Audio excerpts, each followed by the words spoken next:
he had that Soulja. They call it the Soulja sign.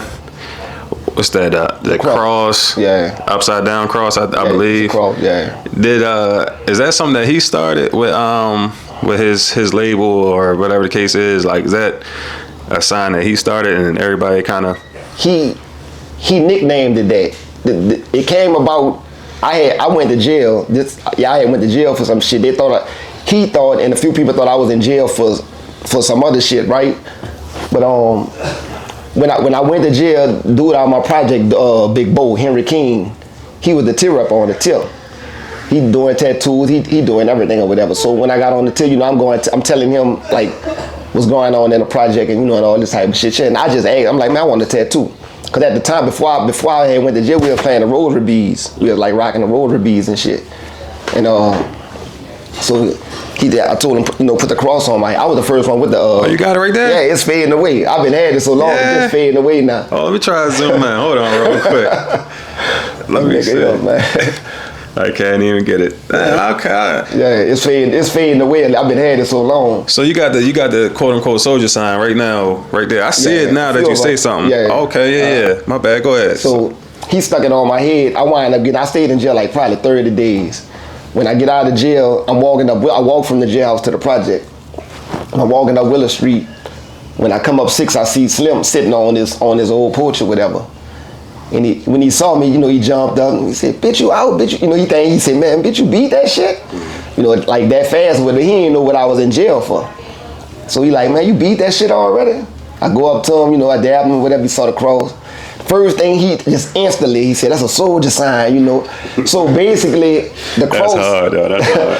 was kind of like our teardrop on some shit. Dude, we went to get in the crosses or whatever. Few days later, now I've been in jail, I saw they do the tattoos with the needle, and nigga did mine with burnt chest pieces. Dog, they made the ink. He used to burn the chest pieces, put a garbage bag over it, scrape the smoke off it, put toothpaste with it, and that's the ink. And that's how he did it. So, but I went and bought some real Indian ink. I'm about to be the tattoo man in the project now. So I stuck the cross on Slim head, on Dougaloo head. Oh, so you did it? Yeah, I stuck it on his head. Yeah. Oh, okay. I stuck the tattoo on Slim head. Damn. Him, Dougaloo, Pissy Core, and a few other people. My partner Wayne, I stuck the girl he was in love with on his ankle, stupid, ragged ass shit, Damn, okay, so you like quote unquote started the Soulja sign. Yeah, but he named it. He named it, and he made it like famous because you see the pictures, you see it, and he rap about it all the time. Right. That's what made me want to. I know you ran with him. Yeah. That's what made me wanted to ask. Yeah. Yeah, that's a good piece of history right there. Yeah, Logger will tell you. Yeah. Don't I think Logger got it too, don't he? Yeah, I think Logger do have one, yeah. His head. Never mind. But nah, that's what's up though. So what was your motivation? Like, I know you said it's like quote unquote like teardrop type of thing, but like why upside down, or why just like that location like in the middle right there? Like just that. There was no reason. It was no real reason. We just started doing the crosses, brother. It was no real, Man, that's what's up. See, I ain't even. Yeah, that's what's up though. Something. Yeah, hell yeah though. I mean, that's something that I'm pretty sure a lot of people didn't know. Yeah, nobody really, except the project, like the dude that ran with us, they know. He was the first one with it. Yeah. So speaking of Slim, unfortunately he was killed. And it's been this talk on the internet for years, honestly, since I even started in New Orleans, that and the person that kind of run with that narrative a lot is the doctor, and saying that Magnolia didn't ride for Slim when he passed. Like, how you feel about when people say that Magnolia didn't ride for him?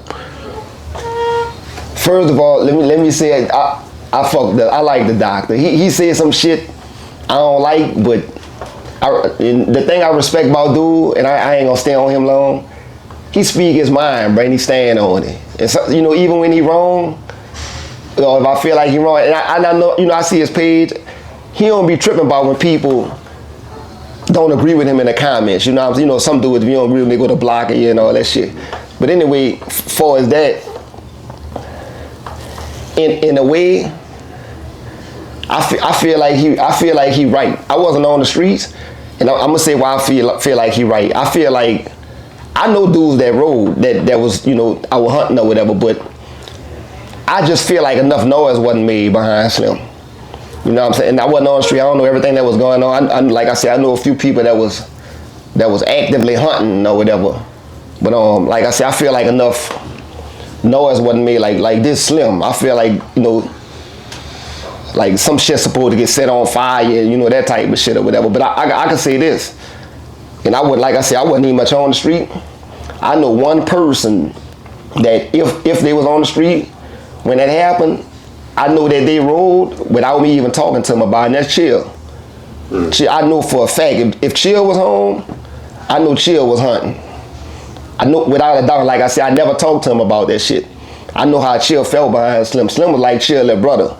You know what I'm saying? Like I told you before, Slim hung with Chill. That's who he like looked up to, you know what I'm saying, in the streets or whatever. But like I said, I just felt like enough noise wasn't made. And I don't really know everything that was going on, so you know, I can't say that them dudes wrong, they lying or whatever, but that's just how I feel about it. So you feel like it should have been just pretty much solidified that yeah, this is what we you know, this is what we did behind Slim, basically. Yeah, that's how I feel. Like, you know, like I said, I don't know everything that was going on. I done heard some shit, but I never, you know, we hearing them like talking about, you know, they was hitting this spot and hitting this spot, hitting this spot.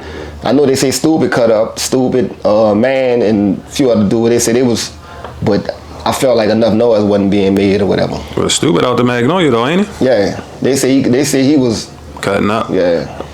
So you know, why you think that narrative runs so long about the Magnolia not riding for Slim if Stupid was cutting up? Cause it feel like it's like enough people. It's like it's supposed to be more than just them 2-3 names you hearing. You know what I'm saying? I think that's why. Like they wasn't hearing nothing about nobody. Also enough bodies wasn't dropping at the time or whatever. And I think that's basically what it is. Got you. And when Stupid had pretty much got his name, you was locked up. Yeah. When you were locked up, and you not even just Stupid, just in general, like a lot of the younger dudes under y'all, and you would hear about it. How would you like I said, not Stupid, just in general, you would hear a name like, yeah, he out there now. Is it something that like catch you off guard? Like, damn, even he a shooter now, quote unquote, or even he doing this now? Like I remember him, he was Pampers, or I remember he was just going to school. Yeah, a lot of them, and it ain't like I said, not just Stupid, but when I first got out of prison, one of the ones that really surprised me when I saw Toki. You know Toki, be rapping Toki help? I know, yeah, I don't know him, but I knew. Yeah, when I got out, my first time seeing him and other dude Chucky's Warrior and Dizzy little brother.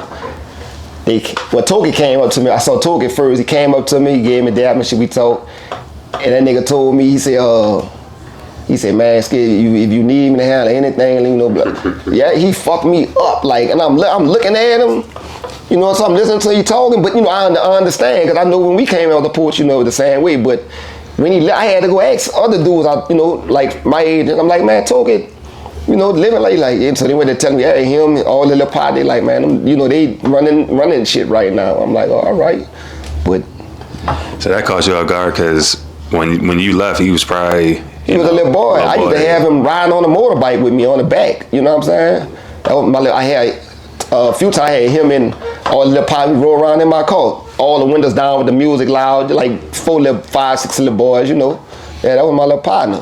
Okay, got you. So, speaking for yourself, right? Because that's what I be wanting to know. Even though you kind of came from like a messed up beginning, but how does that transition happen? Like, being you, let's say you in the house, you know, you might be playing Sega or something.